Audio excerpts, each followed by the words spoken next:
Assalamualaikum warahmatullahi wabarakatuh. Bismillahirrahmanirrahim. Alhamdulillahi rabbil alamin. Wa bihi nasta'in ala umuri dunya waddin. Wassalatu wassalamu ala asyrafil anbiya wal mursalin. Sayyidina wa maulana Muhammadin wa ala alihi wa sahbihi ajma'in amma ba'du.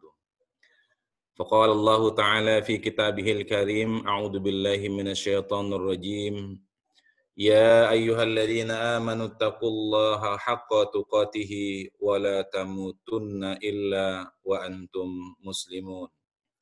Alhamdulillah, Allah berikan kepada kita nikmat dunia dan juga nikmat agama. Kita diberikan oleh Allah Subhanahu wa taala nikmat badan berupa kita diberikan kemampuan untuk menyantap sahur, dan juga kita diberikannya juga nikmat din, nikmat agama.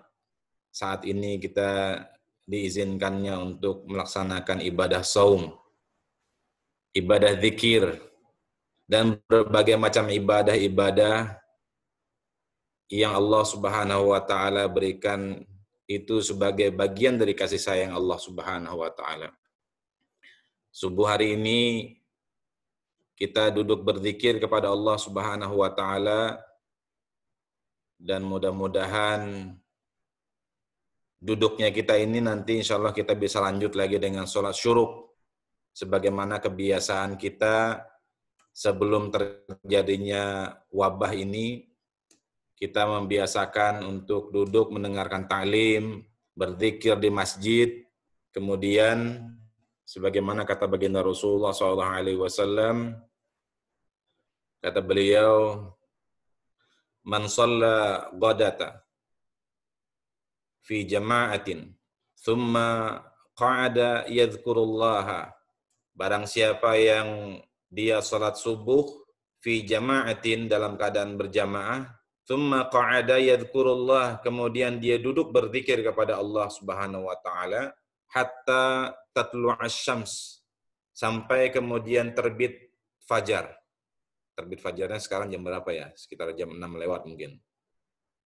Tsumma shalla raka'atain, kemudian dia melaksanakan salat 2 rakaat, kanas lahu ka'ajri hajjatin wa umratin. Kata Rasulullah SAW, maka orang yang melakukan demikian itu akan mendapatkan pahala setelah dia sholat 2 rakaat, dia berzikir kemudian dia sholat 2 rakaat setelah syuruk itu, maka seperti mendapatkan pahala haji dan umrah.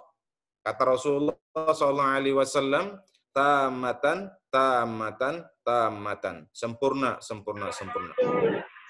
Ini kata Imam At-Tirmidzi, hadisnya Hasan Gharib. Jadi hadisnya hasan. Kalau ada istilah gharib, itu jangan diartikan bahwa ini hadis lemah atau bahkan hadis palsu, meskipun dia gharib. Gharib ini dalam salah satu tabaqatnya itu ada satu orang yang bersendirian, sehingga kemudian tidak tidak mutawatir, tidak ada yang lain lagi meriwayatkan kecuali dari jalan itu. Maka itu disebut dengan gharib, tapi tidak berarti itu adalah hadisnya dhaif.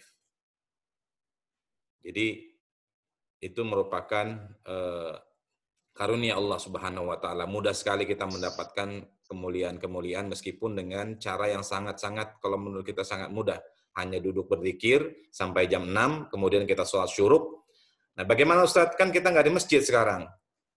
Kan kita mungkin ada keterbatasan. Kata baginda Rasul sallallahu alaihi wasallam, "Idza maradal 'abdu aw safara kutiba lahu mithlu ma kana ya'malu muqiman sahihan." Kalau seseorang hamba itu sakit, kata Rasulullah, atau dia dalam keadaan safar, sehingga terhalang dia untuk melakukan ibadah-ibadah yang biasa dia lakukan, maka kata Rasulullah, jangan khawatir kita, kata Rasulullah, kutiba lahu mithlu ma kana ya'malu muqiman sahihan. Maka tetap Allah akan mencatat sebagaimana dia dalam keadaan muqim, dalam keadaan sahih, dalam keadaan sehat.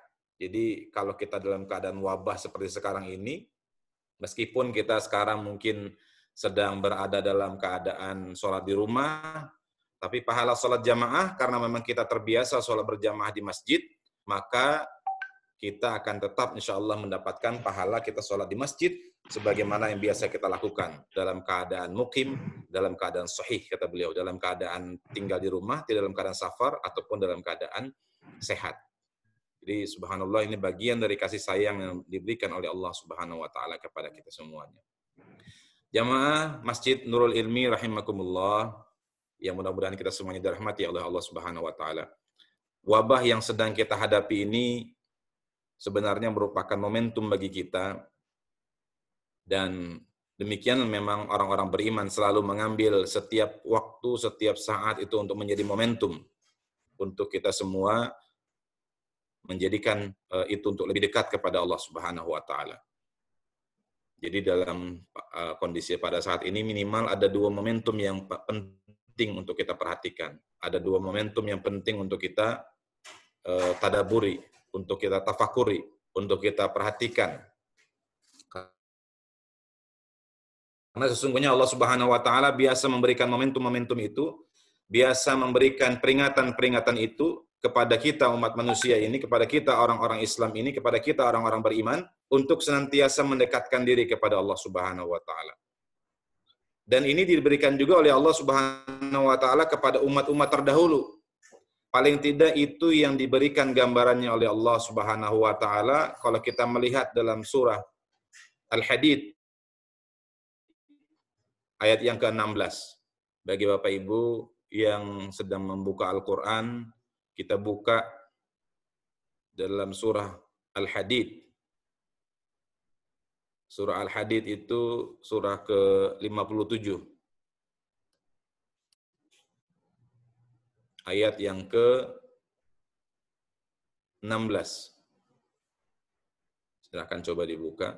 Saya coba buka juga ini, biar kita sama-sama berpahala karena melihat Al-Quran. Jadi melihat Al-Quran saja kita insya Allah akan mendapatkan pahala dari Allah Subhanahu wa taala. Apalagi kalau seandainya kita membacanya, apalagi kemudian kita merenungkannya, apalagi kemudian kita mendakwahkannya. Silakan yang membuka Al-Quran. Ini bisa share anu enggak nih ya? Share. Oh bisa ya, saya share screen aja ya. Bismillahirrahmanirrahim. Nah. Kalau nggak salah di sebelah kanan dia. Ayat yang ke-16, betul ya? Saya share juga di layar. A'udzubillahi minasyaitonirrajim. Alam ya'ni lil ladzina amanu an takhsha'a qulubuhum li dzikrillah wa ma nazala minal haqqi wa la yakunu kal ladzina utul kitaba min qablu fatala 'alaihimul amad faqasat qulubuhum wa katsirun minhum fasiqun. Kata Allah Subhanahu wa taala, apakah tidakkah sudah datang kepada kalian, kepada mereka, kepada orang-orang beriman ini, antakhsha'a qulubuhum, untuk hati mereka itu tunduk kepada Allah Subhanahu wa taala li dzikrillah wa ma nazala minal haqq, kepada zikir, kepada mengingat Allah Subhanahu wa taala dan apa-apa yang diturunkan oleh Allah Subhanahu wa taala. Dan jangan, kata Allah Subhanahu wa taala, mereka orang-orang beriman itu seperti orang-orang ahli kitab yang diberikan kitab kepada mereka sebelumnya, fatala alaihimul amad, yang telah berlalu masa yang panjang.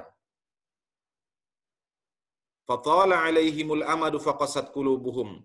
Berlalu masa yang panjang diberikan oleh Allah Subhanahu wa taala, berlalu momen-momen yang diberikan oleh Allah Subhanahu wa taala.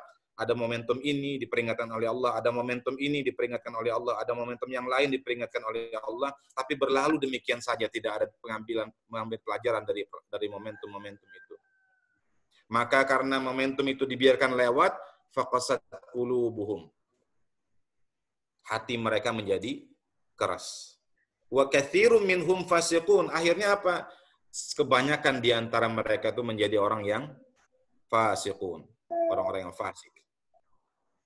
Ini yang diberikan peringatan oleh Allah Subhanahu wa taala kepada ahli kitab yang sebelum kalian, dan sekarang juga kita umat Islam, bahkan di sini diingatkan oleh Allah Subhanahu wa taala orang yang beriman, hendaklah kalian mengambil pelajaran ada wabah COVID-19, ada bulan Ramadan.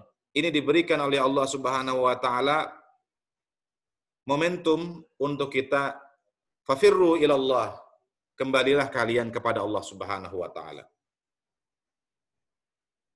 Jadi ini merupakan kesempatan berharga bagi kita yang diberikan oleh Allah Subhanahu wa taala. Alam ya'ni lil ladzina amanu an takhsha'a qulubuhum, kata Allah Subhanahu wa taala, ama inna lil mu'minin an takhsha'a qulubuhum li dzikrillah. Ayat ini, kata Ibnu Katsir, mengingatkan kepada orang-orang beriman untuk senantiasa berzikir kepada Allah Subhanahu wa taala. Apa itu? Talinu 'inda dzikri. Mereka hatinya menjadi tunduk, hatinya menjadi tenang, hatinya menjadi berbahagia bersama Allah Subhanahu wa taala. Wal mau'izati wasima'il Qur'an. Dan ini diberikan kesempatan oleh Allah Subhanahu wa taala untuk mengambil pelajaran dan mendengarkan Al-Qur'an. Wa tafhamahu, dan mengambil pemahaman dan ketundukan dengan mendengarkan kepada Al-Qur'an, wa tuti'ahu, dan kemudian mentaati Al-Qur'an itu.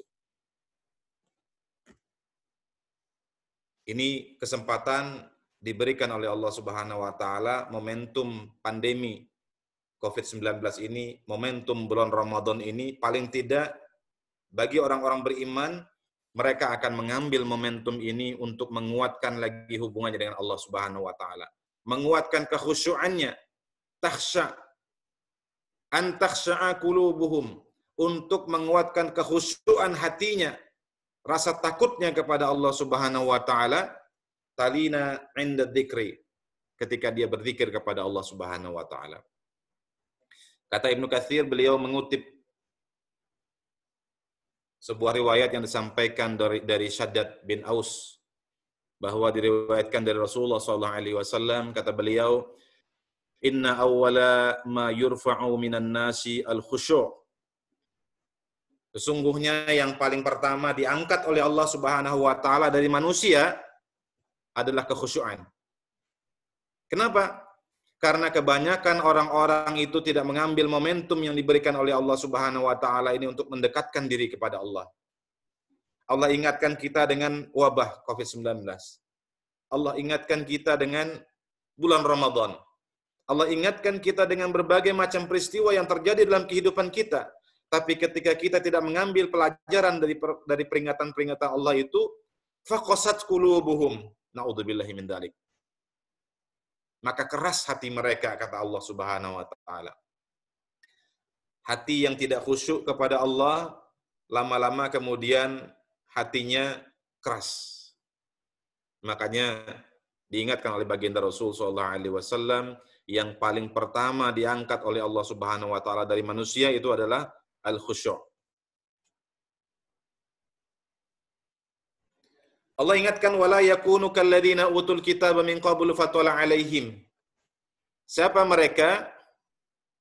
Yaitu orang-orang Yahudi dan orang-orang Nasrani. Allah nahallahul mu'minin. Allah melarang orang-orang mukminin ayatashabbahu billadzina hamalul kitab, untuk menyerupai orang-orang ahli kitab yang sebelum kita, minal yahudi wan nasara. Kenapa? Apa yang kita jangan sampai menyerupai mereka? Lamma tawala alaihimul amadu badalu kitaballahi alladhi biaidihim washtaraw bihi thamanan qalila. Mereka itu sudah diingatkan oleh Allah Subhanahu wa taala, jangan kamu mengubah-ubah ayat-ayat Allah, jangan kamu menukar ayat Allah dengan harga yang sedikit, tapi mereka masih melakukannya itu. Sehingga kemudian mereka menjadi keras hati mereka. Wattakhadhu ahbarahum wa ruhbanahum arbaban. Bahkan mereka menjadikan pendeta-pendeta mereka, rohib-rohib mereka menjadi arbaban, menjadi Tuhan-Tuhan min dunillah, selain Allah Subhanahu wa taala. Fa inda dzalika qasat qulubuhum. Maka karena yang demikian itu menjadi keras hati mereka. Fala yaqbaluna mau'izah, dan mereka tidak mengambil mau'izah, tidak mengambil pelajaran. Wala talinu qulubuhum, dan hati mereka tidak tunduk kepada Allah Subhanahu wa taala, tidak takut kepada Allah Subhanahu wa taala meskipun sudah diingatkan dengan berbagai macam peringatan yang diberikan oleh Allah Subhanahu wa taala. Dalam kehidupan kita pasti dari kita bangun subuh atau bangun malam, kemudian kita melaksanakan berbagai macam aktivitas, baik itu yang sifatnya keduniaan ataupun aktivitas yang sifatnya langsung ibadah mahdhah. Kita banyak menghabiskan waktu-waktu kita. Ini yang kadang-kadang menjadi kelemahan kita. Kadang-kadang kita belum mampu untuk memanfaatkan waktu itu dengan baik. Waktu-waktu itu berlalu begitu saja.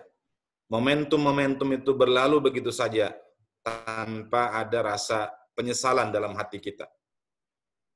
Padahal ulama-ulama kita salafun as-salih, beliau-beliau mengingatkan kita tentang pentingnya untuk selalu memperhatikan peringatan-peringatan Allah ini. Para ulama-ulama memperingatkan kita bagaimana pentingnya untuk kita memperhatikan waktu kita untuk beribadah kepada Allah Subhanahu wa taala. Kata Ibnu Mas'ud radhiyallahu an, ini bukan hadis ya. Ini perkataan dari sahabat athar. Ma nadamtu alayya syai'in nadami ala yaumi gharabat fihi asy-syamsahu naqasa fihi ajali walam yazdad fihi amali. Kata Ibnu Mas'ud radhiyallahu anhu, tidaklah ada sesuatu yang paling aku sesali dalam kehidupanku ini tentang sesuatu kecuali, kata beliau, yaumun, ada suatu hari di mana hari itu gharabat fihi syamsahu, sudah terbenam matahari pada hari itu, sudah berkurang umurku pada hari itu, walam yazdad fihi amali, tapi amalku pada hari itu tidak bertambah, kata Abdullah bin Mas'ud radhiyallahu anhu. Pernahkah kita ketika sore hari berlalu seharian itu, kemudian kita menyesal kepada Allah Subhanahu wa taala, ya Allah, dari pagi saya belum baca Quran, dari pagi saya belum sholat duha, dari pagi saya belum berzikir, dari pagi saya belum bersedekah, dari pagi saya belum membantu orang lain, dari pagi saya belum melakukan birrul walidain, dari pagi dan belum melakukan macam-macam kegiatan-kegiatan yang sifatnya ibadah kepada Allah Subhanahu wa taala.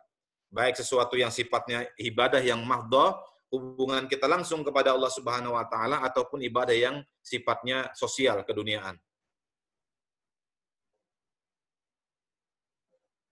Dan ini tidak hanya dilakukan atau diperhatikan oleh para sahabat. Di kalangan generasi-generasi berikutnya, di kalangan tabi'in, murid sahabat, tabi'ut tabi'in, murid dari tabi'in, mereka senantiasa memperhatikan akan momentum-momentum ini. Seperti misalnya yang disampaikan oleh Hammad bin Salamah bin Dinar. Ini ulama yang meninggal tahun 197 Hijriah. Jadi ulama-ulama generasi awal. Kata Hammad bin Salamah, "Ma ji'na ila Sulaiman at-Taimi fi sa'atin yuta'allahu fiha illa wajadnahu muti'an in kana fi sa'atin shalah wajadnahu musalliyan wa illam takun sa'atan shalah wajadna imma mutawaddu'an aidan maridan aw musyai'an li janazah aw qa'idan fil masjid." Kata Hammad bin Salamah ini ulama hadis, terkenal sekali sangat wara, terkenal sekali sangat alim, orangnya luar biasa, dipuji oleh para ulama sebagai salah satu ulama hadis yang terpercaya. Apa kata beliau? Tidak aku mendapati sahabatku Sulaiman at-Taimi. Jadi beliau ini punya lagi sahabat lagi, namanya Sulaiman at-Taimi. Tidak aku dapati suatu saat ketika aku bertemu dengan Sulaiman at-Taimi ini, kecuali dia selalu dalam keadaan ketaatan kepada Allah Subhanahu wa taala. Kadang-kadang aku mendapati dia wajadnahu muti'an, dia selalu dalam keadaan ketaatan kepada Allah Subhanahu wa taala. Kalau tidak dia dalam keadaan sholat, atau kalau ketika kami sholat, dia juga sholat. Wa illam takun sa'atun sholat, kalau tidak lagi sedang sholat, wajadnahu imma mutawaddu'an. Dia lagi wudu. Kalau dia tidak sedang wudu, pasti ada ibadah yang lain. Ini orang-orang beriman selalu menjaga wudu. La muhafizal wudu illal mu'min. Tidak ada orang yang menjaga wudu kecuali orang yang beriman. Jadi orang beriman itu habis dia wudu, dia jaga wudunya, begitu ada misalnya mohon maaf buang angin dan seterusnya atau sesuatu yang sifatnya membatalkan, ketiduran dan sebagainya, dia wudu lagi. Batal wudu lagi, batal wudu lagi. Mau tidur wudu lagi. Kalau dia tidak dalam keadaan berwudu, au aidan maridhan.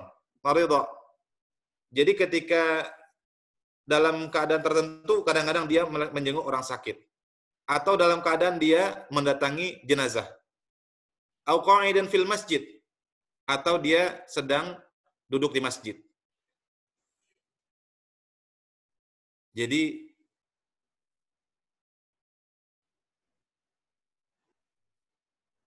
orang yang namanya Sulaiman At-Taimi ini selalu dalam keadaan ibadah kepada Allah Subhanahu wa taala. Sehingga dia nggak perlu ngomong, sudah berdakwah dia. Sebaik-baik wajah seseorang itu adalah ketika kita lihat wajahnya, kita akan ingat kepada Allah Subhanahu wa taala. Ini Hamad bin Salamah ini menggambarkan seorang ulama lain yang kalau kita lihat dia, kita ingat kepada Allah Subhanahu wa taala. Jadi setiap waktu selalu dimanfaatkan. Apapun kita coba untuk beribadah kepada Allah Subhanahu wa taala. Karena kita nggak tahu nanti mana yang kita akan sesali. Karena penduduk surga sekalipun nanti akan menyesal.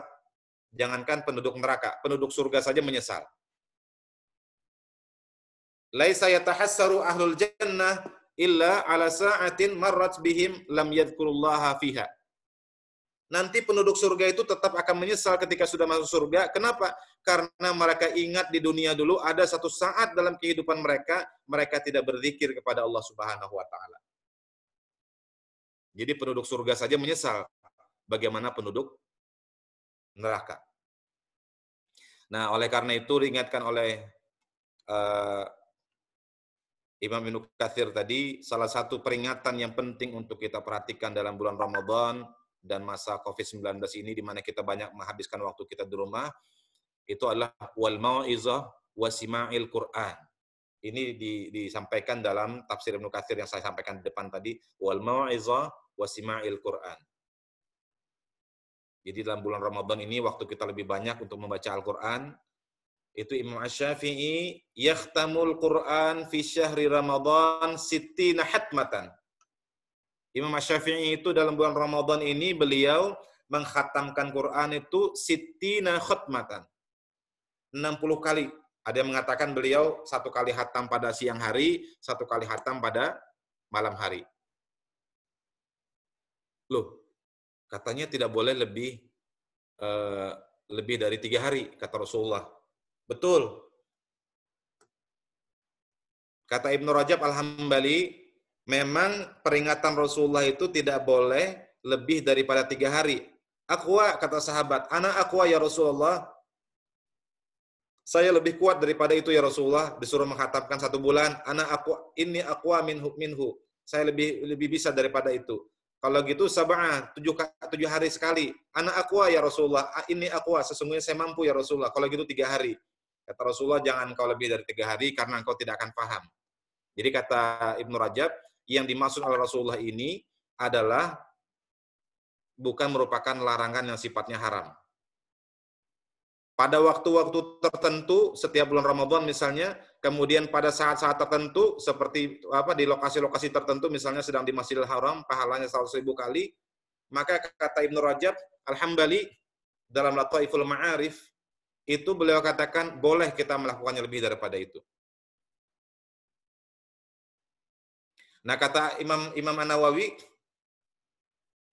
lalu kapan kira-kira sebaiknya kita membaca Al-Qur'an? Ammal qira'atu fi ghairis shalah, adapun membaca Quran selain waktu salat, fa afdaluha qira'atul lail. maka yang paling afdol itu adalah, kata beliau, pada waktu malam. Kenapa? Karena kata Rasulullah SAW, nanti di hari kiamat itu Al-Quran dan saum itu yasfa'ani yaumul qiyamah, akan memberikan syafaat keduanya nanti di hari kiamat. Wa yaqulus saum, berkata saum ini, jadi nanti puasa kita bisa berbicara di hadapan Allah insyaallah, mudah-mudahan nanti. Mana'tuhu ta'am fin nahar, saya mencegah dia makan pada siang hari. Kemudian kata Al-Quran, saya juga mencegah dia daripada tidur pada malam hari. Jadi kata-katanya fil lail, pada malam hari. Jadi kata Al-Adhkar, kata Imam An-Nawawi dalam Al-Adhkar, beliau katakan qiraatul lail. Wa nisful akhir minhu afdalu minal awal. Dan separuh akhir itu lebih afdal daripada separuh awal malam. Wal qiraatu bainal maghrib wal isya mahbubah. Adapun bacaan antara maghrib dengan isya itu baik sekali. Karena kita menunggu waktu sholat di antara dua waktu sholat. Wa amma qiraatun nahar, adapun qiraatun nahar, fa afdaluha, maka yang afdalnya adalah maka ba'da sholatis subuh, yaitu sesudah sholat subuh. Tapi jangan sambil dengar ceramah taklim nih, nanti nggak konsentrasi.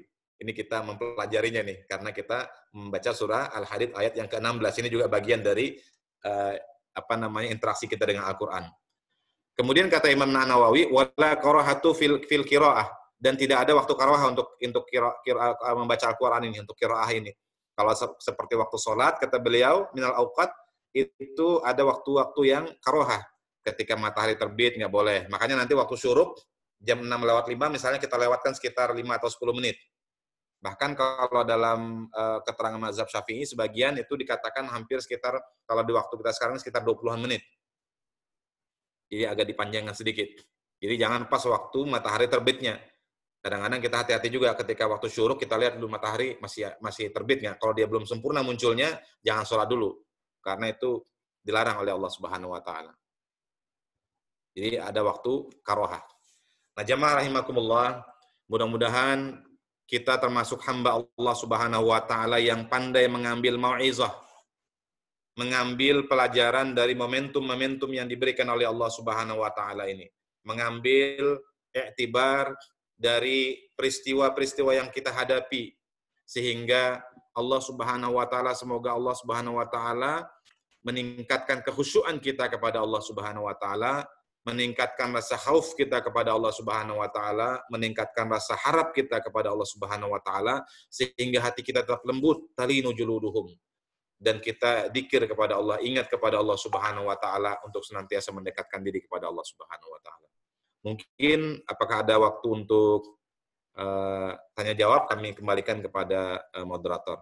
Wallahu muwaffiq ila aqwamit thoriq. Assalamualaikum warahmatullahi wabarakatuh. Waalaikumsalam warahmatullahi wabarakatuh. Baik, terima kasih Ustaz Saiful. Ada waktu sekitar 5 menit lagi. Kalau ada hal-hal yang mau disampaikan atau ditanyakan, bisa disampaikan kepada beliau. Baik itu secara langsung, tafadhol kalau ada. Ada waktu kita sekitar 5 menit lagi. Assalamualaikum Ustaz. Izin Ustaz. Ya. Hadi Ustaz. Begini Ustaz, tentang membaca Al-Quran tadi, mohon petunjuknya apakah sebaiknya kita itu lebih baik secara kualitas, artinya sekalian dengan membaca artinya, atau kita memang mengedepankan kuantitas, karena ya keterbatasan kami adalah tidak mengerti, tidak paham akan artinya. Jazakallahu Ustaz. Iya. Kalau saya ditanya, ya langsung ya. Kalau saya ditanya kualitas atau kuantitas, ya tentu kita akan jawab kualitas dan kuantitas. Jadi memang kalau kita lihat para ulama-ulama dulu, terutama para sahabat, itu mereka hanya belajar ayat itu hanya 10 gitu kan. Berarti memang kualitas. Sedikit yang mereka baca, tapi pengamalannya luar biasa di mereka. Meskipun mereka pada saat itu memang Al-Qur'annya belum tuntas turun 30 juz. Jadi memang jangan-jangan hanya 10 itu aja yang mereka betul-betul punya pada saat itu, karena ayatnya kan masih sedang turun terus. Nah, tapi kalau kita melihat dari para ulama-ulama yang datang kemudian, seperti Imam Asy-Syafi'i misalnya, kemudian imam yang lain, itu juga kelihatan bagaimana mereka menghabiskan waktu yang sangat luar biasa untuk Al-Quran. Jadi kalau saya melihat untuk ukuran kita, yang penting itu sebenarnya adalah bagaimana kita menguatkan interaksi kita dengan Al-Quran, sebanyak mungkin waktu kita untuk kita habiskan dengan Al-Quran. Dan biasanya yang paling mudah untuk mengukurnya itu adalah dengan kuantitasnya. Di zaman kita sekarang ya. Kalau kualitas kan, Ustadz saya hanya nggak sampai hatam Ustadz, tapi maknanya, terjemahannya saya semua sudah hafal semua, sudah paham semua Ustadz, sudah saya baca semua. Nah, tapi kan kita nggak bisa mengukur. Tapi kalau kita mengatakan, Alhamdulillah Ustadz, saya bulan puasa ini 7 kali hatam. Nah, sudah kita tahu tuh kira-kira berapa jam dia habis untuk menghabiskan waktunya. Jadi yang paling penting bagi kita sekarang adalah bagaimana interaksi itu sebanyak mungkin kita berikan kepada Al-Quran. Jadi kalau kita mengatakan, saya cuma 1 kali hatam Ustadz, tapi mungkin hampir nggak ada waktu Ustadz saya, kecuali saya baca Al-Quran. Nah, itu kan karena mungkin dia habis baca ayatnya, kemudian dia baca terjemah, dia baca tafsir, sehingga hanya sampai akhir Ramadan hanya 1 kali hatam. Tapi dia habiskan waktunya sangat banyak sekali dengan Al-Quran. Nah, sementara ada orang yang mungkin bilang 1 kali hatam aja Ustadz, tapi ternyata dia cuman mungkin lakukan itu dalam jangka waktu sehari cuma 5 menit, sehari cuma 10 menit gitu kan yang dia habiskan. Kemudian sehari cuma 1 jam. Nah, ini sebenarnya dalam bulan Ramadan ini kesempatan kita untuk memperbanyak waktu kita. Dalam masa COVID ini kita lebih banyak di rumah, sehingga istilahnya kalau nggak ada kerjaan langsung waktu Al-Quran. Kalau nggak ada apa lagi yang penting, Al-Quran lagi. Kalau nggak ada yang betul-betul urgent, Al-Quran lagi. Jadi yang di kepala kita itu cuma 3 aja. 1 Al-Quran, 2 Al-Quran, 3 Al-Quran. Sehingga itu yang kemudian memframe seluruh total waktu kita semuanya. Wallahu a'lam bishawab. Kira-kira demikian. Baik, Ustaz, terima kasih. Jadi memang kita harus senantiasa banyak berinteraksi dengan Al-Quranul Karim. Baik, terima kasih semuanya yang sudah bisa bergabung dengan kajian di Masjid Nurul Ilmi. Mari kita sama-sama akhiri pertemuan ini dengan membaca doa kafaratul majlis. Bismillahirrahmanirrahim. Subhanakallahumma wa bihamdika asyhadu an la ilaha illa anta astaghfiruka wa atubu ilaik. Dan terima kasih kepada Ustaz Saiful yang sudah memberikan tausiah pada pagi ini. Mudah-mudahan ke depan kita bisa mengundang beliau lagi, dan insya Allah di Masjid Nurul Ilmi akan terus mengadakan kajian-kajian seperti ini, baik itu ba'da tarawih ataupun ba'da subuh sebagaimana jadwal yang sudah kami susun. Terima kasih semuanya.